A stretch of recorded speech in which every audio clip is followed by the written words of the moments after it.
자, 안녕하세요. 재미섭TV의 김정섭 교사입니다. 자, 전 시간에 우리가 자연재해에 대해서 배웠습니다. 그래서 헌법과 법률에 명시되어 있는 자연재해로부터 보장받아야 될 권리, 그리고 우리들의 의무, 이런 것 등을 살펴봤는데, 자, 오늘 이 시간에 우리가 살펴볼 내용은 바로 자연을 바라보는 다양한 관점이에요. 자, 이거는 이제 생활과 윤리 시간에 이제 잘 나온 내용인데, 여러 가지 주의가 있습니다. 인간 중심주의. 앞에만 짧게 중심주의는 쓰지 않겠습니다, 이제. 그 다음에 인간 중심주의를 넘어서 동물 중심주의. 그 다음에 생명 중심주의. 그 다음에 생태 중심주의가 원래 심화된 내용인데, 오늘 우리가 배울 내용은 이 인간 중심주의와 생태 중심주의, 즉 대척점에 있는 관계, 이 두 가지를 배워보도록 하겠습니다. 자, 학습 목표 첫 번째, 인간 중심주의 자연관, 생태 중심주의 자연관을 파악할 수 있다. 두 번째, 자연에 대한 인간의 다양한 관점을 비교 설명할 수 있다라는 거죠. 그럼 어떤 걸 비교 설명해야 되냐?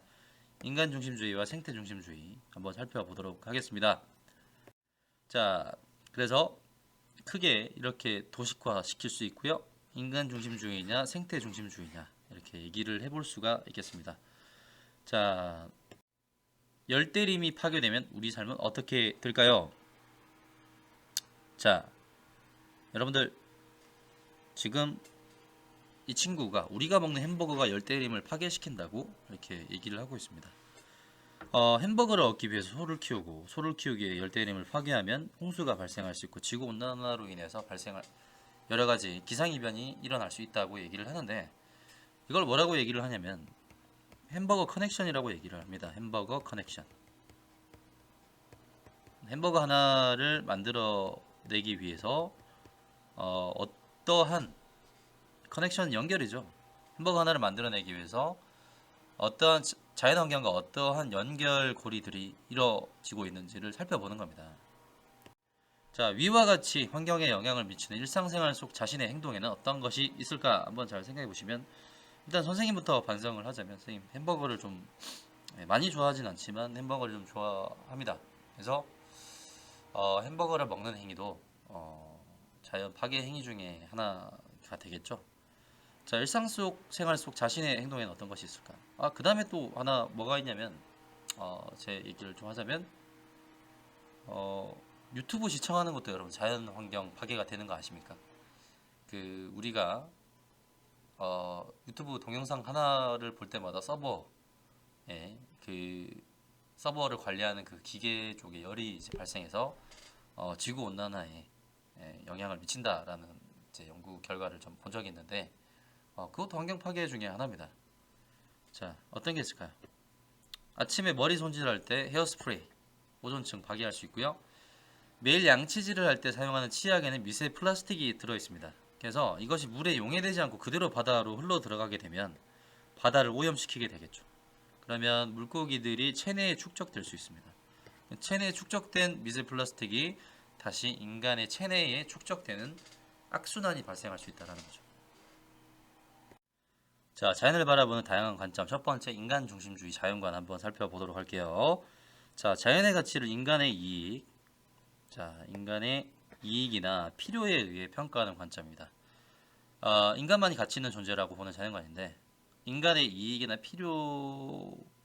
필요가 있다면 그것은 유용한 것이고, 필요치 않다면 유용하지 않은 것으로 보는 거죠. 인간만이 가치 있는 존재. 그렇기 때문에 동물이나 다른 생태계에 있는 존재들에 대해서는 무가치하다라고 판단하는 관점이다라는 거죠. 자, 대표학자는 데카르트가 있는데 굉장히 뛰어난 수학자입니다. 여러분들 수학 좋아하시나요? 이 사람 어떤 사람이냐면 수학의 x축, y축 좌표를 만든 사람이에요. 왜 만들었냐? 침대에 누워 있는데, 데카르트는 좀 몸이 쇠약해가지고 누워서 공부를 많이 했답니다. 누워서 공부를 많이 했는데 천장에 이제 똥파리가 이제 앉아 있었다고 하더라고요. 근데 그 똥파리의 좌표 위치를 정확하게 알고 싶어서 좌표를 만들어서 얘기를 했다고 하는데, 그냥 특이한 사람이죠. 그냥 천재입니다. 천재고, 자, 천재입니다. 어느 정도 천재였냐? 사실 기숙사생이었는데 잠이 워낙 많은 사람이었어요. 데카르트는 잠이 많아가지고 기숙사에서 이제 학교까지 오는데 못 일어나는 경우도 굉장히 많았었어요. 그래서 이제 천재였기 때문에 학교장이 허락을 해줍니다. 너는 충분히 잠을 자고 네가 원할 때 학교를 와라라고 얘기를 해서 유일하게 이제 뭐 까방권이라고 얘기하죠. 지각에 대한 이제 깔 수 있는 권리가 있었다라고 얘기를 합니다. 그래서 이제 데카르트는 동물 기계론을 주장하는데 이제 본론으로 갈게요. 본론으로. 자, 인간은 이성을 통해 육체를 지배할 수 있는 존엄한 존재라고 얘기합니다. 동물은 사유의 능력이 없고 먹고 배출하며 욕구에 이끌려 돌아가는 기계에 불과하다라고 보는 거죠. 그래서 이제 우리가 기계를 다룰 때 어떻게 해요? 기계를 인격적으로 다루나요? 그렇진 않죠. 네. 굉장히 이제 막대합니다. 기계를 다룰 때는 뭐 인격적으로 다루지 않고 인간처럼 존엄한 존재라고 생각하지도 않아요. 그래서 여기서 가장 중요한 거는 이성을 지닌 존재와 지니지 않은 존재를 구분한다라는 거예요. 좀 기억해 두시면 좋겠습니다. 생활과 윤리 시간에는 이 학자 말고도 더 많은 학자들을 배우는데 일단 데카르트 정도만 기억하셨으면 좋겠어요. 자, 넘어가겠습니다. 자, 특징을 보자면 인간과 자연을 분리해서 바라보는 이분법적 세계관. 자, 인간과 자연을 두 가지로 나눈다, 분리한다라는 겁니다. 엄격히 분리한다라는 거죠. 자, 그러면 이제 분리의 기준이 있을 거 아닙니까? 자, 분리의 기준이 있는데 아까 전에 데카르트는 분리의 기준이 뭐였어요? 그렇죠? 이성의 존재 여부죠. 이성이 있냐 없냐를 가지고 인간과 자연을 분리를 했습니다. 두 번째, 오늘날 산업화 도시화로 인한 환경 파괴의 주된 요인으로 지적받는다. 무엇이? 인간 중심주의적 관점이. 자, 세 번째, 극단적인 인간 중심주의인데 인간을 자연에 비해 우월한 존재로 인식하고 자연을 인간의 욕구 충족의 도구로 여깁니다. 자, 여기서 중요한 거, 자연은 한낱 인간의 도구일 뿐이야. 그래서 예를 들면 어떤 것들, 뭐 모피 코트 입는 것들, 그 다음에 햄버거 먹는 거, 그 다음에 사냥이나 밀렵, 뭐 이런 것 등은 극단적인 인간 중심주의자들의 입장에서는 전혀 문제가 되지 않는다라고 보면 됩니다. 자, 네 번째, 온건한 중심주의. 자, 좀 더 온건한 거예요. 자, 지금 이 3사는 다시 한번 설명드릴게요. 자, 극단적이냐 온건하냐를 가지고 인간 중심주의를 또 그 안에서 두 가지로 구분을 합니다. 자, 현 세대가 이제 온건한 중심주의 가서 이기심을 줄이자, 자연을 잘 보존해서 미래 세대에게 물려줘야 된다라고 얘기를 합니다. 그래서 현 세대 이기심을 줄여서 미래 세대에게 이 자연을 물려줄 수 있도록 노력해야 된다라는 거죠. 자, 이 얘기를 한 사람이 누구냐면 한스 요나스라는 이제 학자인데 이 얘기를 합니다. 인식의 도덕적 고려의 인식의 범위를 인간으로 한정 지을 것이 아니라 생태계 전체로까지 확장시키자. 예, 전체로 확장하자. 라고 얘기한 학자 한스 요나스가 있다는 사실 좀 기억해 두시고요. 넘어가겠습니다. 동영상인데 또 여기 준비를 했습니다. 여러분들 이것도 한번 보시고요. 그리고 또 한 가지 더 있습니다. 두 가지 영상 오늘 선생님이 또 올려놓을 건데 이것도 봐주시기 바라겠고, 다시 한번 높아심에 말씀드립니다. 조회수와 유튜브 선생님의 수익 창출과는 전혀 관련이 없다는 사실, 그리고 수익을 목적으로 하고 있지 않다는 사실 꼭 기억해 두시고, 자, 생태 중심주의 자연관. 자, 가겠습니다. 모든 생명체를 자연의 일부로 보는 관점이에요. 자, 모든 생명체를 무엇의 일부다? 자연의 일부로 보는 관점. 여기 자연이 있다라고 칩시다. 그 다음에 자연을 구성하고 있는 것이 굉장히 많겠죠. 그 중에서도 인간 역시 자연의 일부일 뿐이다 라고 보는 거죠. 그래서 자연 그 자체의 가치를 존중해야 한다고 보는 자연관이에요. 자, 등장 배경이 있는데 오늘날 환경 문제의 원인이 자연을 도구로 바라보는 인간 중심주의 자연관이 있다고 보는 거예요. 자, 그에 대한 반성의 의미에서 등장을 합니다. 가장 대표적인 학자 레오폴드는 대지윤리를 얘기를 하는데 개체는 상호 우전적인 것들로 된 공동체의 구성원이다 라고 얘기를 해요. 상호 우전적이죠. 뭘 생각해 보면 되냐면 먹이사슬을 생각해 보면 되겠습니다. 먹이사슬. 네. 먹이사슬. 뭐 곤충들이 있죠. 곤충들은 상위 곤충 포식자들에게 잡아먹히게 되고 그 곤충들 또 새가 잡아먹죠. 또 새를 잡아먹는 또 상위 포식자들이 있습니다. 네. 뭐 매가 되겠죠. 그 다음에 뭐 새뿐만 아니라 뭡니까? 뭐 개미 할기 곤충 잡아먹죠. 개미를 할기를 잡아먹는 상위 포식자가 있을 거 아닙니까? 네. 그 다음에 상위 포식자가 죽으면 또 누가 먹어요? 곤충들이 먹습니다. 개미 한번 생각해보시면 되겠죠. 개미들 먹고 또 개미를 또 다른 동물들이 먹고 이게 계속 순환이 된다라는 거죠. 상호 의존적이라는 겁니다. 자, 대지윤리는 공동체의 범위를 넓혀서 흙, 물, 식물, 동물들까지 고려한다라는 거예요. 집합적으로 대지를 포함한다라는 겁니다. 그래서 이제 우리가 길 가다가 볼 수 있는 그 돌멩이, 그다음에 물, 그다음에 꽃 이런 것들은 레오폴드의 입장에서는 굉장히 중요하다라고 보는 거예요.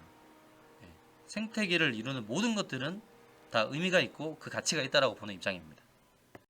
자, 특징. 인간을 자연의 일부로 보고 인간과 자연은 서로 영향을 주고받는 어떤적 관계라고 얘기했죠. 방금 얘기했는데 상호 의존적 관계. 그래서 조화와 균형을 이루어야 한다고 강조를 합니다. 자, 두 번째. 인간과 자연의 공존을 모색하려는 관점에서 오늘날 환경 문제 해결의 실마리를 제공한다는 의의를 지닌다라는 거죠. 자, 여기서 또 생태 중심주의에서 입장이 갈라지는 입장이 극단적인 생태 중심주의 입장이에요. 자, 선생님, 온건한 생태 중심주의 어디 갔습니까? 생태 중심주의 자체가 온건한 거예요, 여러분들. 알겠죠? 거기서 온건한 생태 중심주의에서 극단적인 형태로 나아가는 형태가 극단적인 생태 중심주의. 자연을 인간과 동등하게 봅니다. 자연에 대한 인간의 어떠한 개입도 허용하지 않아 비판받는다라는 거예요. 예를 들자면 산불이 발생했다라는 거예요. 번개가 쳐가지고 꽉꽉꽉 번개가 쳐서 산불이 발생했을 때 이거는 인간이 개입해서는 안 된다. 인간 개입해서는 안 된다라고 보는 입장이에요. 그대로 내버려 둬야 된다라는 입장입니다. 넘어가세요. 세상의 모든 것은 하나로 연결되어 있다라는 입장. 이제 시애틀에 있는 인디언 추장입니다, 여러분들. 자, 우리는 대지의 일부분이며 대지는 우리의 일부분이다. 들꽃은 우리의 누이, 술록과 말과 독수리 우리의 형제, 강의 물결과 초원에 피는 꽃들의 수액, 조랑말, 땀과 인간의 땀은 모두 하나다라고. 모두가 같은 부족, 우리의 부족이다라고 얘기를 합니다. 여기서 핵심, 세상의 모든 것은 하나로 연결되어 있다. 대지에게 일어나는 일은 대지 아들들에게도 일어난다. 사람이 삶의 거미줄을 짜 나아가는 것이 아니다. 사람 역시 하늘의 거미줄에 불과하다고 얘기를 하고 있죠. 따라서 그가 거미줄에 가하는 행동은 반드시 그 자신에게 돌아오게 마련이다. 사람이 땅을 파헤치는 것은 곧 그들 자신의 삶도 파헤치는 것이다. 우리는 이것을 안다. 대지는 인간에게 속한 것이 아니며 인간이 오히려 대지에게 속해 있다. 그것을 우리는 안다. 자, 여러분 유명한 영화가 있는데 아바타라는 영화 보셨을 거예요. 아바타. 네, 거기서 보면 그 사람들의 색깔이 이런 색이죠. 모양 몸뚱이 색깔도 이런 색입니다. 보라색 색깔을 지니고 있는데 좀 약간 초록이랑 보라색이 섞여 있죠. 이렇게 섞여 있는 건데 사실 아바타의 모티브가 된 그 나오는 그 외계 생명체의 모티브가 되는 것이 바로 인디언들이에요.